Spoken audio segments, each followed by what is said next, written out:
bonjour à toutes et à tous, parce qu'il y a quelques messieurs qui nous regardent, du moins je l'espère. J'espère que tout va bien pour vous, que ce confinement se passe au mieux. Comme vous le savez, nous, pendant cette période, à la baignoire, eh ben, on cherche à vous proposer des solutions pour vivre au mieux ce confinement, voire en tirer du positif. Ça, c'est le top. Du coup, aujourd'hui, suite à de nombreux messages et appels de votre part qu'on a eus, on a choisi de parler de l'alimentation. Alors, pas tellement spécialement quoi manger, quoi qu'on l'abordera peut-être un tout petit peu, mais surtout comment gérer son alimentation pendant le confinement, notamment comment gérer les petits craquages, les petites compulsions qui souvent vous mènent à culpabiliser, à adopter la fameuse technique du foutu pour foutu et à rentrer dans un cercle vicieux. Ça vous gêne beaucoup, on a beaucoup de témoignages de votre part et c'est pour ça qu'on a choisi de s'attaquer à ce sujet. Et pour ça, on a la chance, merci beaucoup, d'avoir avec nous Régis Bardera. Régis Bardera, c'est un préparateur mental pour notamment les athlètes de haut niveau et les dirigeants, dont moi, alors plus pour le côté dirigeant qu'athlète de haut niveau, mais qui sait. Voilà, et Régis, eh ben, il est là un peu justement pour nous proposer des pistes d'amélioration de ces comportements compulsifs qui nous gênent. Alors Régis, bonjour. Salut Marie, tu vas bien? Merci, oui, très bien. Merci de nous accorder cet entretien.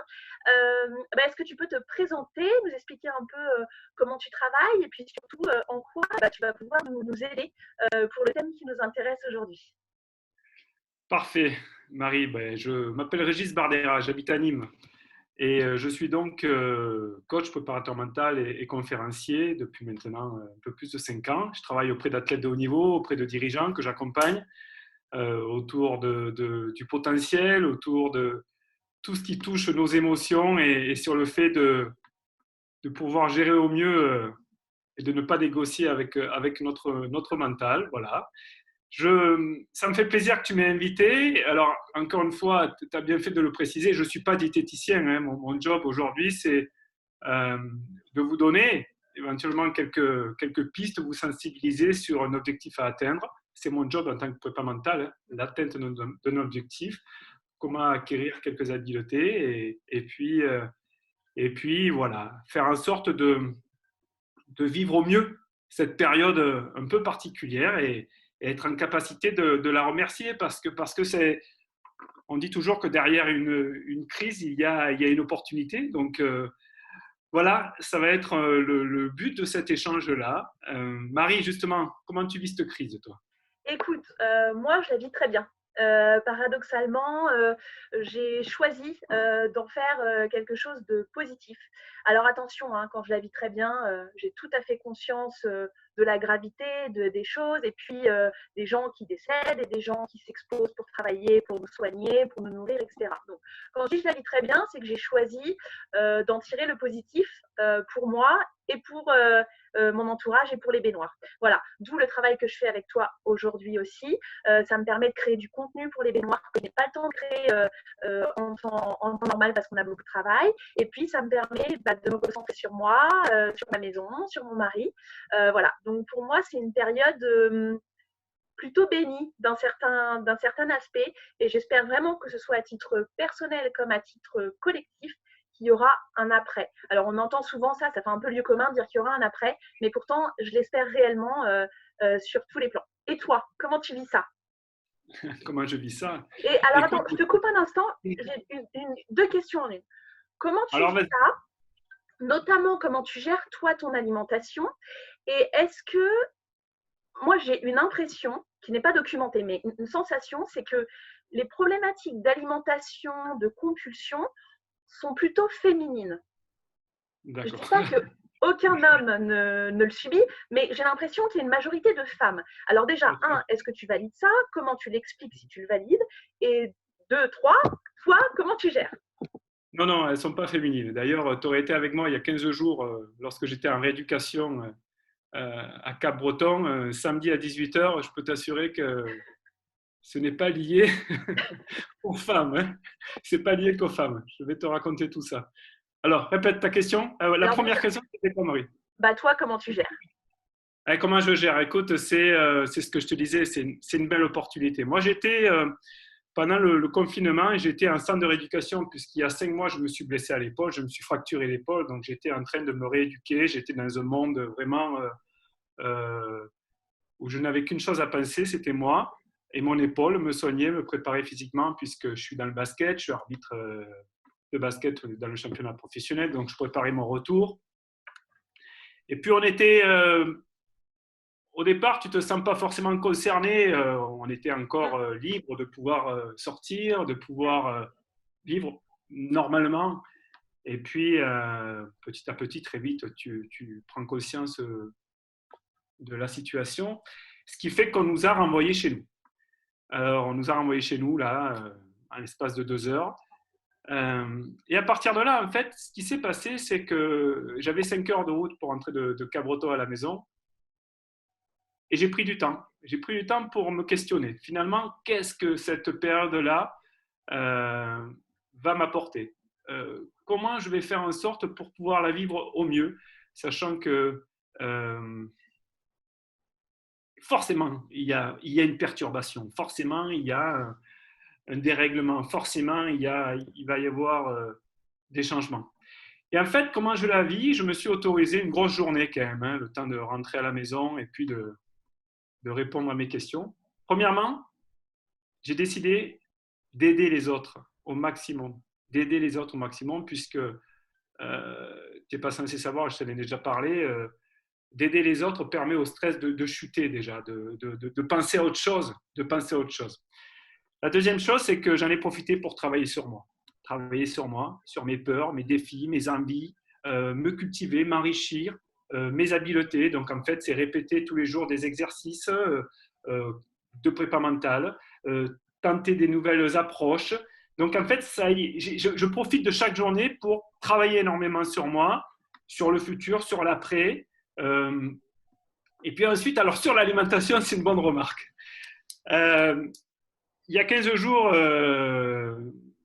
j'étais au centre de rééducation et puis ça tombe bien, tous les matins, j'avais une séance prépa physique avec 2 athlètes, dont une qui s'appelle Alice Lejeune, qui joue au handball en première division et qui est diététicienne. Donc, on en a forcément parlé. Et puis, en fait, à un moment donné, on décide d'aller faire des courses ensemble et je me rue sur des noix de cajou. Mais alors, Marie, tu ne peux même pas imaginer à quel point, puisque toute la semaine à Cabreton, j'ai fait en sorte d'avoir une alimentation qui est plutôt équilibrée, puisqu'en tant que sportif de haut niveau, et puis j'ai besoin, moi, d'être plutôt vigilant sur mon poids, vigilant sur voilà, le bien-être que peut m'apporter l'alimentation. Et puis là, c'était le samedi, là, c'était le craquage complet. Donc je lui ai posé la question, je fais Alice, qu'est-ce qui se passe? Dis-moi. Donc voilà, bon, on en parlera un petit peu plus tard. Ce qui fait que, en fait, comment je le vis, il y a eu une période entre le centre de rééducation où les repas sont très équilibrés, où je choisissais mes aliments, donc j'allais chercher mes protéines, mes glucides, mes lipides, voilà, et plutôt léger, je fais en sorte de manger très peu de pain, pas de pain blanc en tout cas, bon, tout ça tu connais, vous connaissez sans doute, pas de féculents le soir, bon. Et puis à rentrer à la maison, ça change la donne. Hein. C'est ça. Mais c'est vrai que c'est intéressant ce que tu dis parce que, comme tu dis, souvent on sait ce qu'il faut faire et pas faire. On sait ce qui va nous faire grossir, entre guillemets, ou du moins nous mettre en moins bonne santé. Donc, c'est pas une question de ça, comme tu dis, c'est plutôt comment je gère mes comportements que je peux pas trop empêcher des fois. Écoute, je vais d'abord commencer et puis je te faire partager l'analyse d'Alice là, suite à mon craquage de noix de cajou le samedi. Je crois que c'était le 14, c'était un samedi, bref, peu importe, je me souviens plus de la date. En fait, ce qui s'est passé, c'est que je me suis posé la question par quel biais cognitif on peut être amené à craquer. Alors en fait, ce qui s'est passé pour moi, ça a été comme me dit Alice, le circuit de la récompense qui se met en place, tu sais, avec la dopamine. Et en fait, mon cerveau, donc, il fonctionne avec la dopamine, c'est-à-dire cette hormone de l'éveil, du plaisir. Et quand j'absorbe des aliments sucrés, surtout sucrés, forcément, ils s'apaisent. Et je me sens mieux. Je me sens beaucoup, beaucoup mieux. C'est un petit peu ce qui s'est passé. C'est un petit peu ce qui s'est passé. Malgré tout, c'est un cercle vicieux. Alors, en fait, ce qui s'est passé, ce qui se passe, c'est que quand tu craques, selon moi, lorsque tu craques, c'est tout simplement typique à aller chercher de la satisfaction en dehors de soi, à aller chercher de la satisfaction extérieure, plutôt que d'aller chercher une satisfaction qui est vraiment propre à soi, qui est à l'intérieur de nous. C'est pour ça qu'à un moment donné, on peut être amené à aller chercher une cigarette, qu'on peut être amené à aller chercher de l'affection, qu'on peut être amené à chercher quelqu'un pour pouvoir nous attendrir. C'est qu'en fait, en préparant cette séance, je me suis dit ça, c'est qu'en fait, on parle des craquages alimentaires, mais au final, c'est un peu le même processus avec toute forme d'addiction, au même titre qu'une cigarette ou un verre d'alcool. Ouais, je partage ça, ouais. En fait, c'est ce que je fais souvent avec les athlètes ou bien avec les dirigeants, c'est de travailler sur la reconnaissance de l'extérieur. On va très souvent, où les athlètes peuvent être amenés à aller chercher de la reconnaissance vers l'extérieur, alors que tu vas la chercher à l'intérieur de toi. C'est elle qui est la plus forte et la plus puissante et la vraie reconnaissance. Et à travers l'alimentation, éventuellement, je ne détiens pas la vérité, Marie, tu le sais très bien. Éventuellement, quand on va chercher, c'est ça, je vais chercher un aliment extérieur, car forcément, il me manque quelque chose d'autre. Il me manque quelque chose. Et alors, la question que tu me poses au départ, comment arriver à vaincre, comment arriver à surmonter tout ça? Je vais aborder la question des croyances, des croyances limitantes que tu connais forcément et que je présume que beaucoup d'entre vous connaissent. Souvent, tu t'accroches à des croyances qui ne te rendent pas forcément service. C'est ce que dit un de mes mentors, Martin Latulippe. C'est ça, c'est s'accrocher à ces croyances, ça ne t'apporte aucun succès, aucune réussite. Rien du tout. Et au contraire, tu te fais à l'idée que tout est vrai. Tout est vrai, forcément, tu le valides, donc tu t'y conformes. C'est ce que dit Martin. Et en fait, c'est ça, c'est d'arriver à se dire, bon, ok, je vais dorénavant faire en sorte de garder toujours l'esprit ouvert. L'esprit ouvert. Qu'est-ce que je peux faire face à cette situation-là? Eh bien, forcément, je vais devoir faire des efforts.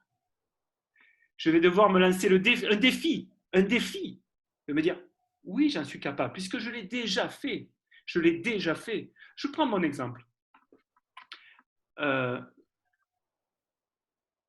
cette période de confinement, donc j'ai décidé d'adapter mon alimentation comme si j'étais blessé en fait. Donc j'ai un peu moins d'apport nécessaire par rapport à mon rythme habituel qui est de faire entre 3 et 4 heures de sport par jour. Et donc là, en fait, c'est ça, c'est un défi de me dire, ok, je vais retrouver une alimentation qui est plutôt moindre à celle de d'habitude. J'en suis capable, je l'ai déjà fait, je le souhaite. Aspect psychologique, je me lance le défi que c'est possible. Et ce qu'il y a de chouette dans le défi, et c'est ce qui est intéressant dans cette période de confinement, c'est de se dire, oui, je vais apprendre sur moi, je vais grandir, je vais progresser, je vais tenter, je vais expérimenter. Et forcément, je vais sans doute pas réussir à certains moments. Et alors, quand on traite on en parle souvent avec un de mes mentors, donc Martin, c'est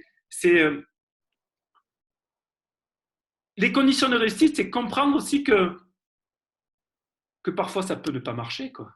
L'idée, c'est de tendre vers et non pas d'adopter un comportement qui serait dit parfait. Parce que ça, on est au-delà de l'humain. Ben, c'est ça, c'est comprendre que parfois, c'est l'importance comment je pourrais dire ça? C'est l'importance de l'imperfection. C'est ce que dit souvent Martin, l'importance de l'imperfection. Et en fait, à chaque épreuve qui t'arrive dans cette période-là, dans l'alimentation, c'est se dire, ok, je suis en train d'acquérir de l'expérience, surmonter la tentation de mes noix de cajou. Je suis en train de me rendre compte que j'apprends quelque chose. Donc, en fait, j'acquiers des compétences. nouvelles. Et c'est ça qui est très riche dans cette période-là, entre autres. J'acquiers des compétences nouvelles. Et forcément, plus tu as de compétences, plus tu gagnes de confiance en toi. Tu vois ce que je veux dire, Marie, ou pas? Oui, et j'ai une question par rapport à ce que tu me dis. Tu sais, cette sensation de manque dont tu parlais et qui fait qu'on a ce besoin de se remplir, entre guillemets, d'après toi, elle vient d'où? Alors, j'imagine que pour chaque personne, ça peut être différent, mais qu'est-ce qui fait qu'à un moment donné, on a cette croyance que on n'a pas ce qu'il faut en nous pour être bien et qu'on a besoin du coup de manger? Tu dis on ou tu as besoin? Bah, tout le monde. Écoute, d'abord, tu sais, dans les facteurs psychologiques, tu sais comment fonctionne notre cerveau. Il y a le cerveau médian, qui est plutôt tout ce qui touche à l'émotion, comment je me sens. Il y a le cerveau droit, qui est plutôt l'imagination, la création. Il y a le cervelet, qui est l'action, le mouvement. Et puis, il y a le cerveau gauche, qui est la raison, la logique. Et en fait, notre job, c'est d'arriver à mixer avec tous ces cerveaux-là, là, en fonction de tout ce qui arrive. Donc, en fait, c'est d'en être conscient. Être conscient de, OK, j'ai un manque. Que me dit mon cerveau gauche? C'est la raison, c'est de me dire, si je saute sur ces noix de cajou à 2 heures du matin, forcément, je risque. Derrière, je suis conscient que c'est peut-être pas ce qu'il y a de mieux pour mon organisme et mon corps à ce moment-là. Oui, c'est ça. C'est-à-dire que dans cette action, on a conscience que c'est pas bon. Ouais, tu en as conscience, ouais, bien sûr. Voilà. Tu en as conscience, ouais. La deuxième chose, c'est, je vais répondre à ta question, c'est de se dire finalement comment je me sens à ce moment-là. Et c'est ça. Est-ce que c'est du plaisir? Est-ce que c'est du manque? Donc, si c'est du manque, je vais le chercher à l'extérieur, c'est ce que je disais au départ. Si c'est du plaisir, c'est juste une récompense. Après, la difficulté, c'est que la récompense, selon moi, elle se doit d'être ponctuelle. Ponctuelle. Tu te doutes, tu ne peux pas te récompenser toutes les nuits, tous les midis, tous les soirs, tous les après-midi. Ça peut être compliqué, ça. Donc, en fait, c'est d'arriver à se dire, bon, écoute, alors je ne dis pas que c'est évident, je ne dis pas que c'est évident, Marie, mais c'est arriver à se dire, bon, ok, qu'est-ce qui se passe actuellement? Qu'est-ce que je suis en train de vivre? Pourquoi je vis cela, en fait? Pourquoi je vis cela? Pourquoi? Est-ce que toi, Marie, tu te poses la question quand tu as envie de sauter sur je ne sais pas quel plaisir tu as alimentaire, te dire pourquoi j'en ai réellement envie? Déjà, commencer par cette question-là. Au lieu de commencer par soi, comment je vais faire pour? Non, c'est pourquoi. C'est la première étape. La première étape. Ça t'inspire encore ce que je suis en train de dire, Marie? Alors, ça m'inspire plusieurs choses. D'abord, la difficulté, c'est que souvent, quand la compulsion arrive, c'est déjà presque trop tard pour activer le cerveau encore à peu près qui résonne. Tu vois ce que je veux dire? Ouais. L'autre a déjà pris le dessus et là, il faut y aller. Tu vois ce que je veux dire? Donc, d'après moi, ce travail-là, c'est un travail à faire en amont, quand on n'est pas dans la compulsion. C'est un travail sur soi, un travail de fond à faire, que ce soit avec un préparateur mental, un coach comme toi, avec un psy, avec de la méditation, avec ce qu'on veut. Mais je pense que c'est un travail à faire quand on est hors crise, pour avoir une chance de pouvoir le faire sur le moment. Ouais, c'est une bonne remarque. Pardon? C'est une bonne remarque que tu fais, Marie. Très, très Et il y a autre remarque. chose qui est intéressant sur une crise compulsive, c'est qu'en fait, elle a une crise compulsive, elle a cette forme-là, comme ça. Tu vois ce que je fais? Du coup, au final, son pic dure très peu de temps. Ouais, tu vois ce que je veux dire? Donc, l'idée, l'astuce, c'est en fait de négocier avec soi-même, de se dire, OK, mon paquet de gâteaux, je le mangerai si j'en ai encore envie, mais dans 10 minutes. Tu vois ce que je veux dire? Ou ma clope, je la fumerai si j'en ai encore envie, mais dans 10 minutes. OK. Du coup, déjà, tu désamorces un peu, tu calmes la partie de toi qui a envie de tout défoncer. OK? Tu négocies avec cette partie-là, en fait. Et tu lui dis très bien, OK, dans 10 minutes, si tu as toujours envie, on mangera, ou on fumera, ou on boira. Et au final, ces 10 minutes, c'est le temps que la courbe redescende. Et en faisant ça, tu peux peut-être avoir une chance de t'autogérer sur le moment. Mais je reste persuadée que le vrai travail, il est à faire en amont. Tu es bien accompagné, dis-moi. T'as vu un peu? Travaille bien. Hein, ouais, après, tu sais, il y a des petits exemples précis d'ailleurs. À titre personnel, j'ai souvent réfléchi à la question de l'alimentation, tu te doutes, en tant que sportif, et puis cette recherche du bien-être. Tu peux aussi, quand tu veux apporter un comportement, tu te poses la question du pourquoi, voilà, la raison, le plaisir, la récompense, ou alors aller chercher quelque chose de l'extérieur. Tu peux aussi, première chose à faire, et c'est ce que me dit Alice, la diététicienne, c'est de se débarrasser des tentations qui sont dans le frigo et les placards. Oui, ça aide beaucoup, effectivement. Et puis après, de mettre petit à petit en place des défis dans son quotidien. Par exemple, diminuer le sucre du café, remplacer le soda par de l'eau et du citron. Voilà, des petites astuces comme ça qui peuvent aider. Donc, encore une fois, c'est des défis. Et c'est des défis, tu ne peux pas passer du jour au lendemain. Ça demande une préparation, ça demande de se dire, ben voilà, à partir de mercredi prochain, je me prépare mentalement à supprimer les gâteaux, à supprimer le soda. Bon, voilà, chacun a ses supprimer une vodka jour. Se donner une date, se préparer mentalement à ça, se dire j'ai un défi. Le défi, pourquoi j'ai besoin de me défier, pourquoi j'ai besoin de ce défi? Pour pouvoir progresser, pour pouvoir avancer, pour pouvoir transmettre à mes enfants après cet exemple-là, pour pouvoir protéger mon organisme, pour améliorer mon bien-être. Euh,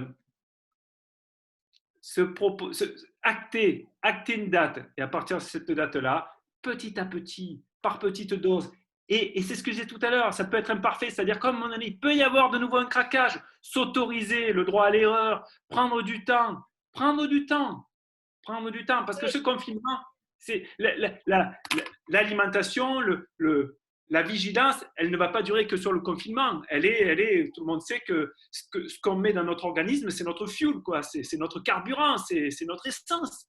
Donc en fait, c'est une modifier, ajuster et prolonger dans le temps. Et lorsque la crise va s'arrêter, ben ça va être du coup logique de diminuer le sucre, de remplacer. Et tout comme ça va être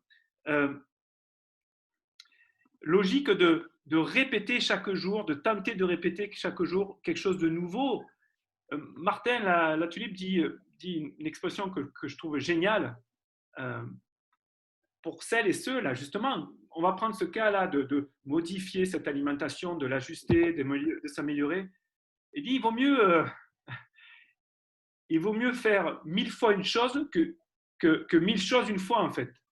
Donc, en fait, c'est se dire, ben voilà, cette semaine, par exemple, je m'interdis le soda juste sur cette semaine. Une chose, plusieurs fois, plutôt que d'attaquer plein de choses dans tous les sens, où on sait qu'on ne se tient pas. Je fais du sport le matin, je vais faire gaffe à l'alimentation, je fais ci, je fais ça. Stop. On est toujours dans cette démarche de pas se mettre la barre trop haut, au risque de se mettre en échec, et aussi d'être dans la bienveillance envers soi-même. C'est-à-dire que quand je me fixe des objectifs trop inatteignables d'un coup, je suis dans la violence, dans la maltraitance, et en plus je vais me mettre en échec, et en plus je vais culpabiliser, et donc je vais être dans ce cercle vicieux. C'est vrai que c'est intéressant de dire, j'y vais par tout petits bouts, je mets en place des habitudes avec la répétition, la discipline, mais sur des petites choses, et petit à petit, je grandis. Et je pense que, c'est beaucoup plus doux, beaucoup plus bienveillant, ça va beaucoup plus facilement s'ancrer dans une démarche qui va rester durable, parce que comme tu le dis, le but de cette vidéo, bien sûr, c'est de gérer l'alimentation pendant le confinement, mais d'avoir aussi des outils pour après. Et puis, je suis dans la douceur et dans la bienveillance avec moi-même. Très juste. La priorité, c'est d'obtenir des habiletés, des compétences. Et ça passe par, je répète, c'est ce que tu dis, des habiletés, de pouvoir profiter de cette période-là pour pouvoir acquérir de nouvelles habiletés. C'est ce que. Est-ce que je suis clair là-dessus? Ouais. Acquérir des nouvelles habiletés. Et puis se questionner. Qu'est-ce que j'ai réussi aujourd'hui? Qu'est-ce que j'ai réussi aujourd'hui de meilleur que la dernière fois? Qu'est-ce qu'éventuellement je vais pouvoir faire évoluer pour la fois d'après? Toujours se mettre dans cette logique de progrès, de s'améliorer. Et d'où l'intérêt de se lancer régulièrement des défis, parce qu'on sait que dans les défis, j'apprends, je grandis, j'évolue, je progresse. Et je continue toujours. Ce que j'entends dans ce que tu me dis là, c'est qu'en gros, tu nous dis, ah non, mais rêve pas et cherche pas. Là, ton but pendant le confinement, ça va pas être, bim, d'un coup, d'avoir une alimentation nickel.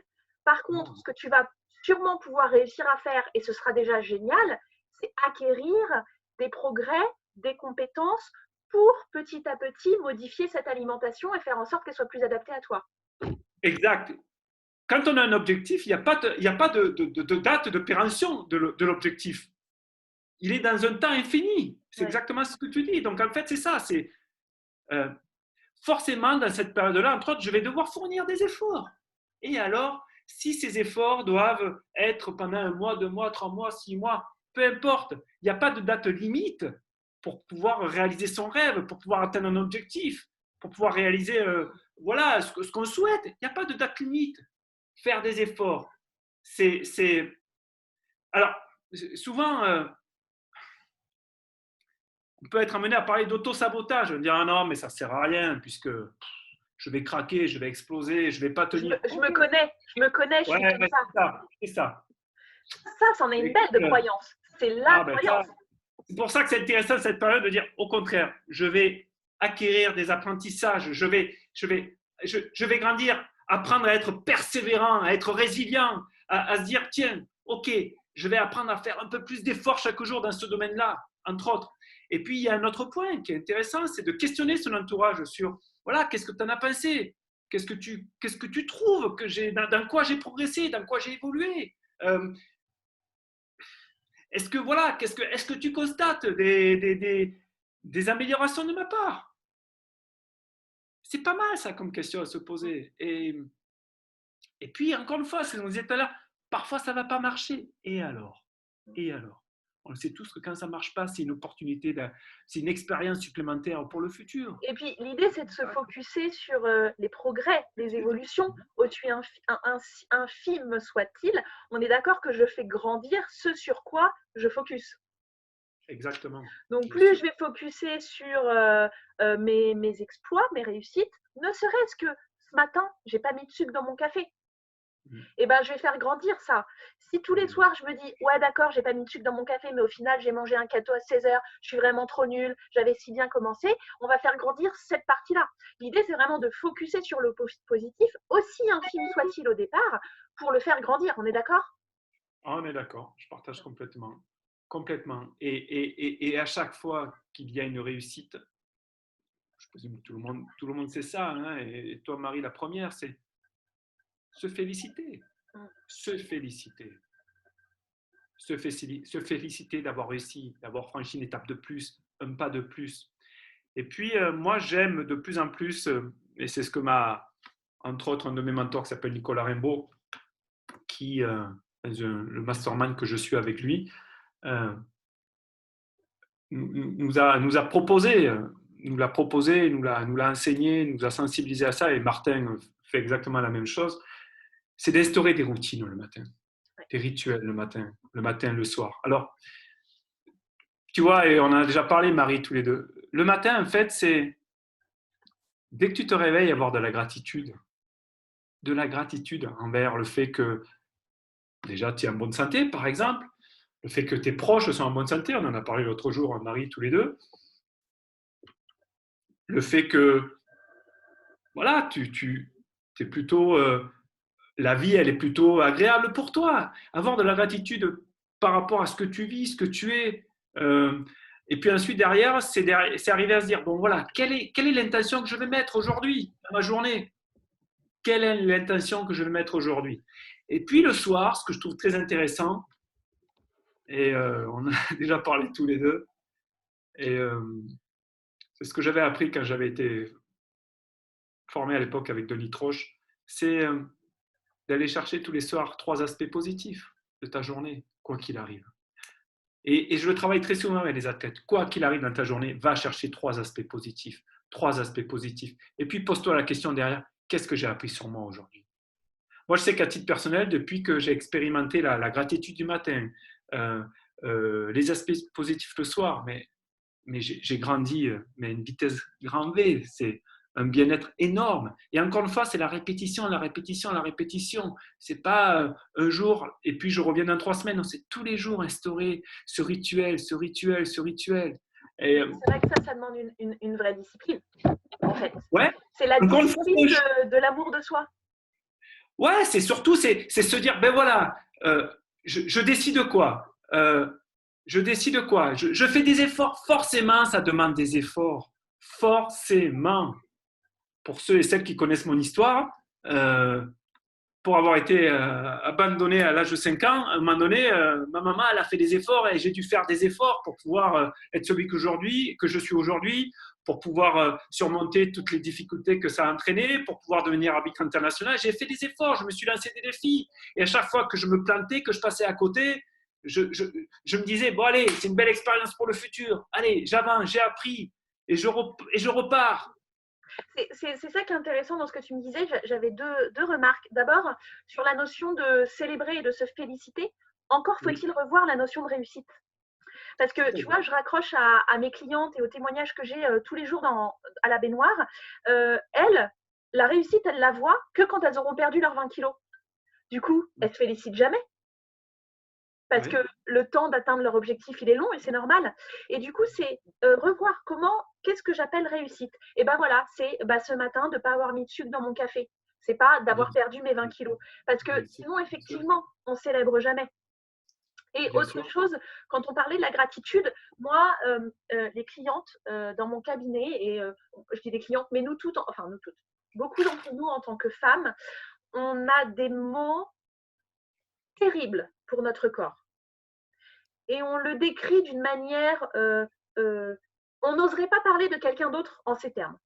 Et moi, mes clientes en face de moi dans mon cabinet, tous les jours, elles me parlent d'elles et de leur corps d'une manière extrêmement dénigrante.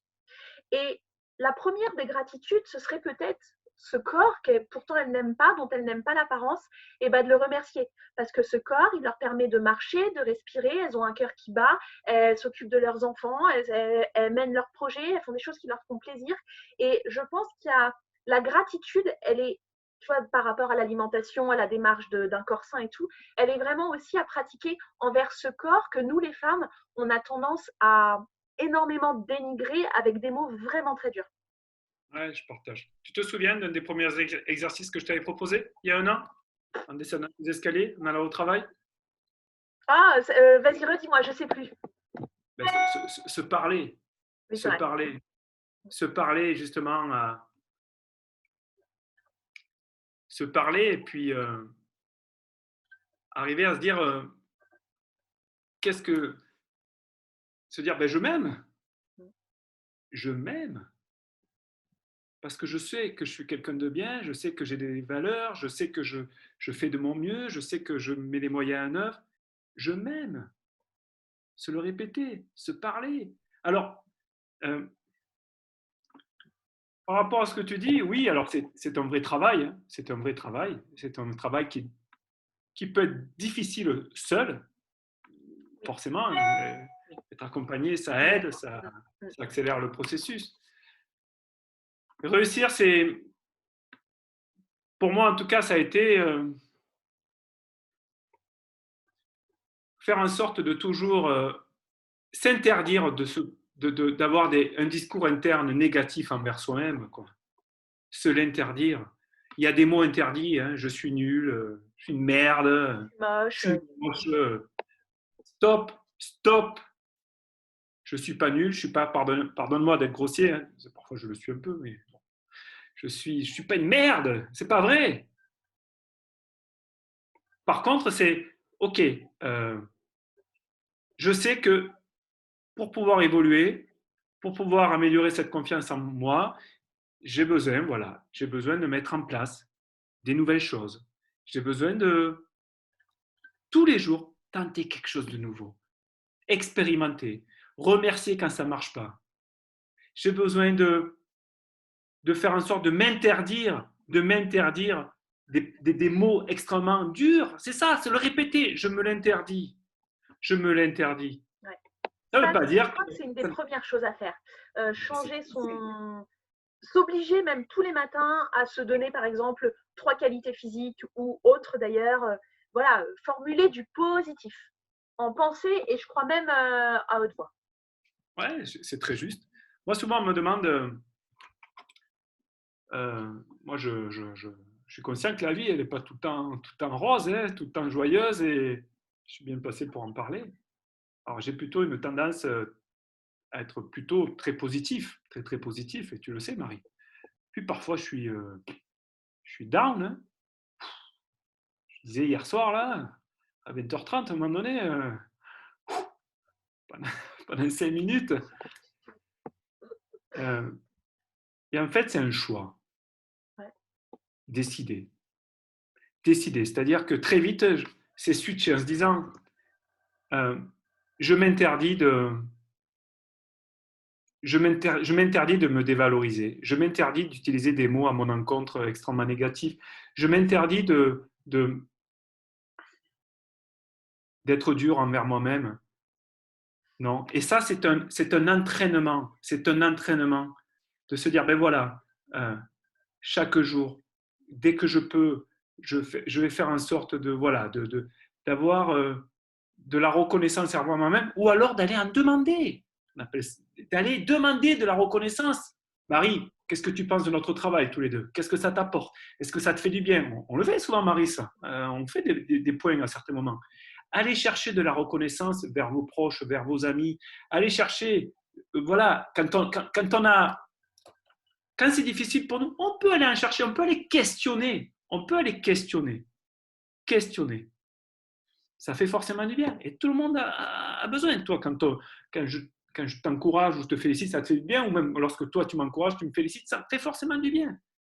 Donc oui, c'est un entraînement au quotidien,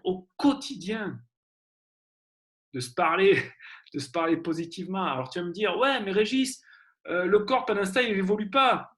Ok. En tout cas, il évoluera beaucoup plus vite en modifiant son discours interne, en modifiant.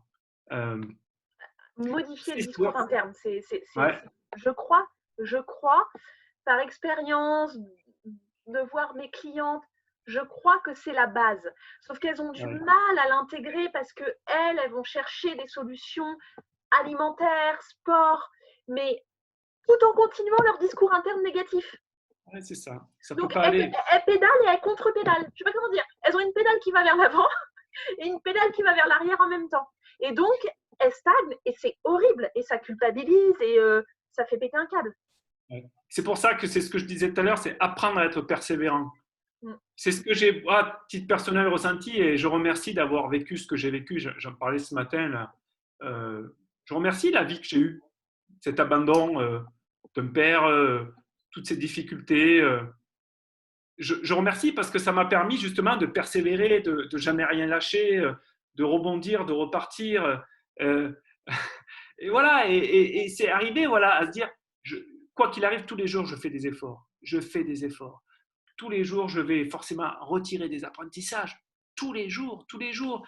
Et je vais, voilà, c'est ce qu'on disait tout à l'heure, je vais mettre en place des actions qui vont être inspirantes, mais qui forcément ne sont pas parfaites. Et forcément, derrière, ça va m'apporter quoi? Qu'est-ce que ça va m'apporter? Ça va des compétences. Et puis derrière, forcément, si j'ai des compétences, je vais avoir confiance en moi. Et si j'ai confiance en moi, qu'est-ce qu'il va y avoir? Du succès, de la réussite. C'est tout ce cheminement-là. C'est le C'est tout cercle ce vertueux en fait. Comment? C'est un cercle vertueux. C'est ça. Et ça s'apprend. Je disais l'autre jour, je discute avec une handballeuse là, qui joue en deuxième division. Là. Elle me dit, c'est vraiment...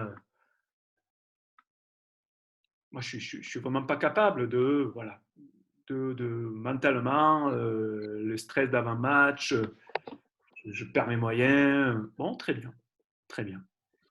Et je lui dis, ça fait combien d'années que tu joues au hand? Ça fait 15 ans, très bien. 15 ans, 40 semaines par saison, à raison de 5 entraînements par semaine, 2 heures, ça fait 10 heures multiplié par 40 semaines. Et sur les 10 heures, tu dribbles à peu près 8 heures. Ce qui fait que quand tu fais le calcul sur 40 semaines sur 15 ans, ça fait, alors je me souviens plus du chiffre, X heures que tu dribbles. C'est ce qui fait que quand tu as un joueur, ou une joueuse, pardon, qui vient vers toi, tu es capable de reculer, d'avancer. Tous les jours, tu t'es entraîné à dribbler. Eh ben, lui, là-haut, c'est pareil. Tous les jours, tu t'entraînes à parler positivement envers toi-même. Tous les jours, tu t'entraînes à faire des efforts. Tous les jours, tu t'entraînes à apprendre. Tous les jours, tu t'entraînes à accepter que ça ne se passe pas comme tu le souhaites. Tous les jours, tu fais un effort. Tous les jours, tu vas chercher des feedbacks. Voilà. Tous les jours, tu fais en sorte de te dire, je vais me lancer ce défi-là. Je vais continuer à grandir. Et puis, euh, tous les jours, je mets en place ces aspects positifs à chaque fin de journée. Tous les jours, j'ai une émotion qui arrive. Qu'est-ce que j'en fais? Pourquoi elle est là? J'ai envie de sauter sur ce paquet de noix de cajou. Pourquoi? Me faire plaisir. Feu. Aller chercher quelque chose de l'extérieur où je n'ai pas assez mangé. Être conscient de pourquoi je fais ça. Alors forcément, c'est un travail au quotidien, au quotidien.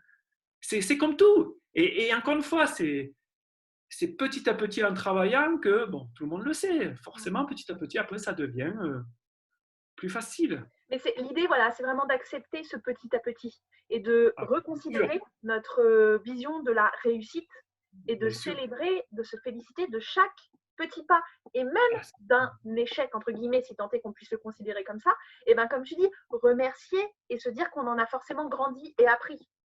ouais, c'est juste, c'est très juste, Marie. C'est très, très Et je juste. voulais te poser une question, mais je pense que tu vas me dire qu'en fait, on l'a abordé de manière transversale, mais je voulais en être certaine parce que c'est quelque chose pareil qui revient dans 90% des rendez-vous que j'ai avec mes clientes, c'est cette histoire d'alimentation émotionnelle, de dire je mange mes émotions. Alors, il y a deux cas de figure. Il y a la cliente qui sait très bien ce qui ne va pas, je te dis n'importe quoi, elle vient de se faire quitter par son conjoint ou sa conjointe, et puis bah, elle n'est pas bien, et du coup, elle va manger. Elle l'émotion négative, là, elle est identifiée, si tu veux. Ouais. Et Je vais puis, chercher la reconnaissance. Je vais chercher de l'extérieur quelque chose voilà. qui me. Et puis, il y a un autre cas de figure. Il y a la cliente qui, systématiquement, quand elle arrive du boulot, alors, a priori, dans sa vie, il n'y a rien qui cloche spécialement, et ben, elle éclate tout. Elle éclate les paquets de gâteaux, etc. Sans raison identifiée, mais là, on est encore dans une alimentation qui est globalement émotionnelle. Mmh. Mmh. Vas-y. Et donc, c'est quoi ta question, Marie? Ma Pardon. question, c'est est-ce que ça, t'estimes qu'on l'a traité là dans tout notre entretien? C'est-à-dire que c'est toujours cette histoire d'aller chercher de l'extérieur quelque chose que Pour j'ai moi, ouais. combler Ouais, un pour manque. moi, ouais, je suis d'accord. C'est très typique d'aller chercher la satisfaction en dehors de soi. Ouais, au lieu d'aller la chercher dedans. C'est très typique. Et pour aller la chercher dedans, c'est ce qu'on disait tout à l'heure, c'est les affirmations positives, la pratique de la gratitude, et puis éventuellement d'aller chercher un accompagnement externe. Aussi, oui, entre autres, tout à fait. Et puis il y a aussi le fait de se dire, est-ce que je veux, est-ce que je veux progresser finalement? Est-ce que je le veux réellement? Et prendre conscience que toutes nos croyances qui sont liées à notre environnement extérieur là et qui dans lesquelles on se réconforte, on se dit c'est vrai, je ne suis pas capable de, je ne suis pas capable de, comme je te disais au départ, on s'y conforme. C'est de se dire, est-ce que j'ai réellement envie de progresser? Parce que dans toute logique de progrès, Marie, tu m'entends? Oui, très bien. Il y a forcément une nouvelle attitude à développer. Il y a forcément, c'est ce que je dis depuis le début, des défis à relever, il y a des efforts, il y a des feedbacks et puis il y a le fait d'apprendre à gérer au mieux ses échecs. Il y a tout ça, tout ça. Est-ce que je veux progresser? Est-ce que je veux rester stagne? Ou est-ce que je veux justement avancer? Est-ce que je veux évoluer? Est-ce que je veux apprendre? C'est un choix. Est-ce que je veux rester sur place ou est-ce que je veux avancer? Et ça, c'est vraiment un message que moi j'adresse à mes clientes, mais dont on parle en séance. Hein, donc voilà, c'est vraiment tout ce que nous, on peut proposer à la baignoire, que ce soit en remise en forme, que ce soit le CLUM6, l'aquabiking individuel, la cryolipolyse, tout ce qu'on propose à la baignoire, évidemment que ça va très très bien fonctionner. On a des très beaux résultats. Mais, et là je dis mais, je sais que tu n'aimes pas ce mot, mais pourtant, mais, il est clair et net que s'il n'y a pas un travail de fond qui est fait sur la cause principale du surpoids, un travail de fond comme celui qu'on propose là ensemble ou quoi, ce sera mettre un pansement à un hémophile. C'est-à-dire que nous, on va s'attaquer aux symptômes et on va s'y attaquer très efficacement. Mais il faut absolument compléter avec un vrai travail de fond sur la cause. Sinon, on aura des résultats et puis ça reviendra toujours. Ouais, le pourquoi, le Le pourquoi. Et pourquoi. puis tu sais hier, j'ai écouté Nicolas Rimbaud qui a donné une phrase que je trouve excellente. C'est malgré l'âge, on a toujours la capacité à aimer, à apprendre et à s'émerveiller. Et en fait, ça m'a fait penser justement à l'interview d'aujourd'hui, c'est-à-dire qu'à tout âge, il y a cette opportunité, voilà, d'éveiller, de grandir, d'évoluer, de s'améliorer physiquement, forcément. Alors, d'aller retrouver d'autres sensations, euh, de ressentir son corps autrement. Mais il y a toujours cette capacité d'avancer à tout âge. À tout âge. Alors oui, comme tu dis, ça passe par la mise en place de choses nouvelles, ça passe par un accompagnement, ça passe par une volonté. En tout cas, la capacité de vouloir avancer, elle y est. Tu sais, tu te souviens, je t'avais dit, euh, on a le choix dans la vie. Hein. C'est soit tu regardes le ciel bleu, soit tu regardes. La poubelle à l'entrée de ton quartier. Ouais, on en avait parlé il y a quelque temps. C'est ça. Soit tu regardes le ciel bleu, soit tu regardes voilà, quelque chose qui est toxique pour toi. Et, euh, et encore une fois, hein, je ne dis pas que la vie est rose tout le temps. Je ne dis pas que tout est facile, tout est évident. Loin de là. Par contre, selon moi, tout ce que tu es amené à vivre euh, est une belle source d'expérience et une belle source d'enrichissement. Et, euh, et si tu l'as décidé, je te le dis souvent, Marie, si tu l'as décidé, c'est possible. C'est tout à fait possible. Et tous, toi, moi, toutes celles et ceux qui écoutent, forcément, tu as réussi à un moment donné. Donc, si tu as réussi une fois, tu es capable de réussir une deuxième fois. Donc, se rappeler qu'il y a des défis que tu as déjà relevés, qu'il faut juste arriver à reproduire. Après, c'est quels moyens je vais y mettre en œuvre. Et c'est un vrai travail au quotidien. Priorité, le matin, je me lève de la gratitude. Quelle intention je vais y mettre après derrière. Ensuite, s'autoriser le droit à l'erreur, s'autoriser le droit à l'erreur, se donner du temps pour y arriver. Chaque jour, se récompenser, se féliciter. Et puis le soir, chercher des aspects positifs.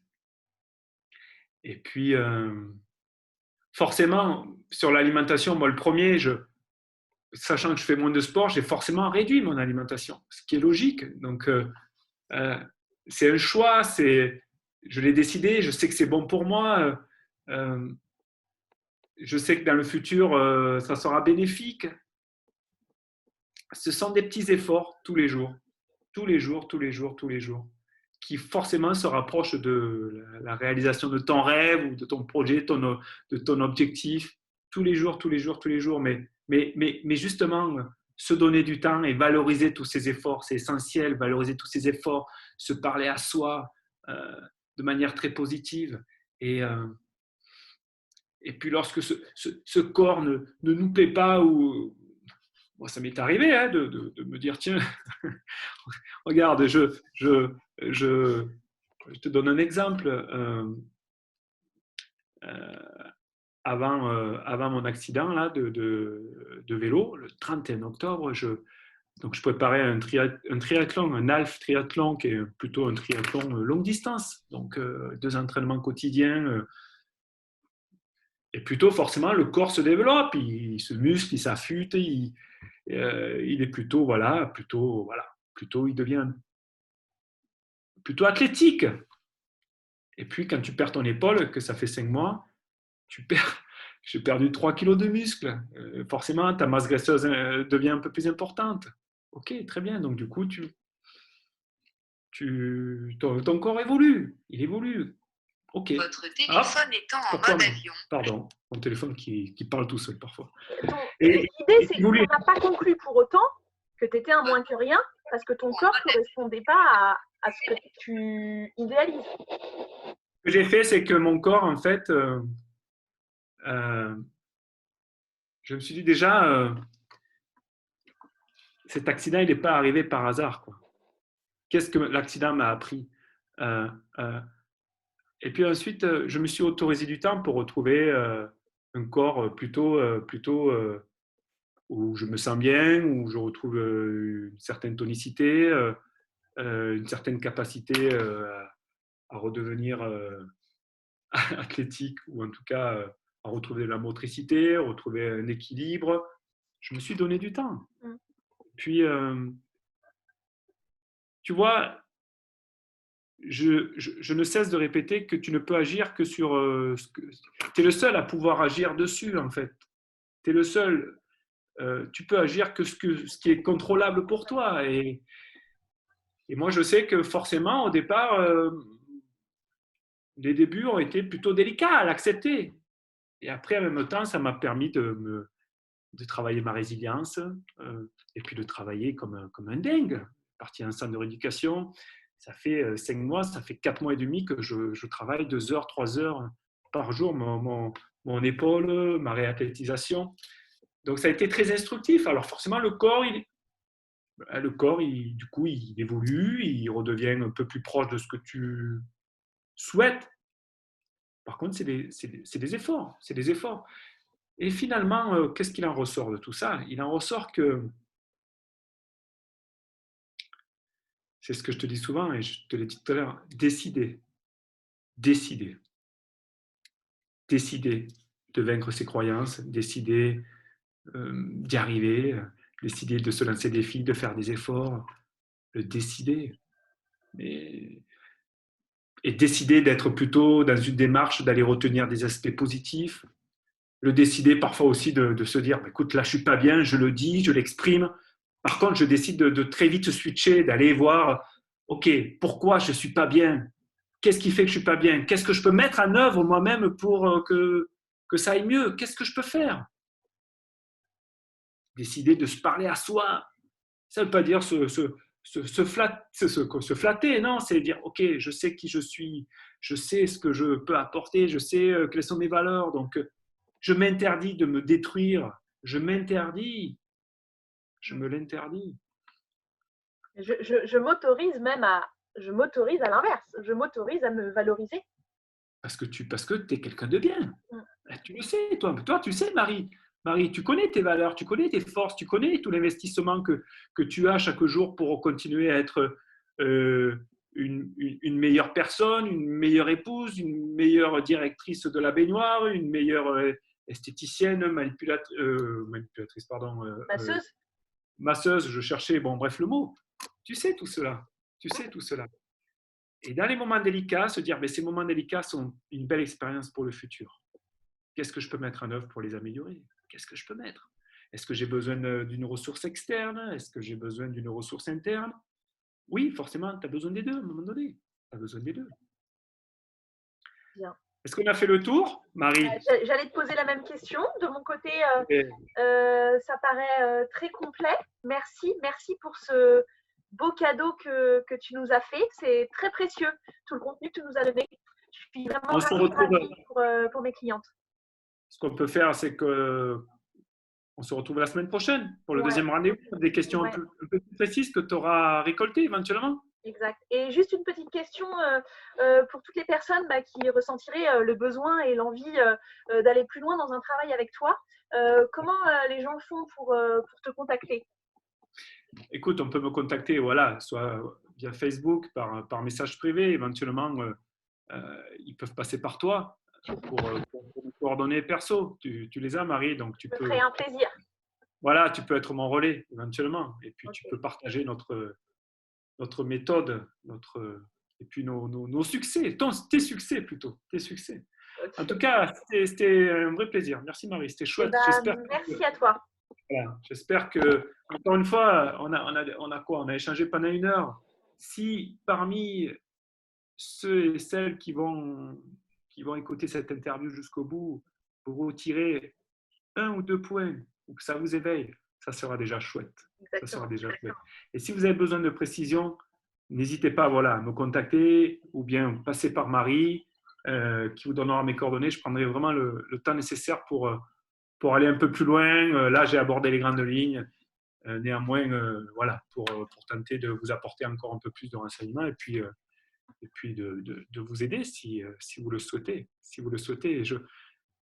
Nicolas Rimbaud, il dit toujours la force des plus grands leaders, c'est d'oser demander de l'aide. Et ceux qui n'en demandent pas sont ceux qui en ont le plus besoin. En tout cas, moi, à titre personnel, ce qui me fait énormément progresser, c'est de demander de l'aide, de demander des retours, de demander, voilà, qu'est-ce que vous avez pensé, qu'est-ce que vous avez ressenti, comment vous trouvez que notre travail peut s'améliorer, éventuellement comment notre travail peut s'améliorer. Donc voilà, osez demander de l'aide. Je trouve ça fort et riche, en tout cas à titre personnel. C'est ce qui me permet encore de grandir, d'évoluer, et c'est pas fini. Et on le fait même tous les deux, Marie, parfois. Ça m'est arrivé de te demander ce que tu en penses. Donc, tu vois. Marie, qu'est-ce que tu as retenu de cet échange, toi, à titre perso là? Moi, j'ai retenu, en fait, comment te dire, ça m'a permis de faire un tri dans tout ce que j'ai pu échanger avec mes clientes et voir un peu, en fait, ça m'a permis de faire ressortir la priorité du numéro 1 du travail à faire et à leur conseiller. Et souvent, dans la plupart des cas, c'est vraiment les affirmations positives, bannir les pensées négatives et les gratitudes. Et je pense que déjà, si elles mettent ça en place matin et soir, tous les jours, c'est-à-dire que ça prend à peu près 2 minutes 12 le matin et 2 minutes 12 le soir, ça peut changer leur vie et qu'elles ne se rendent pas compte de la puissance de ça.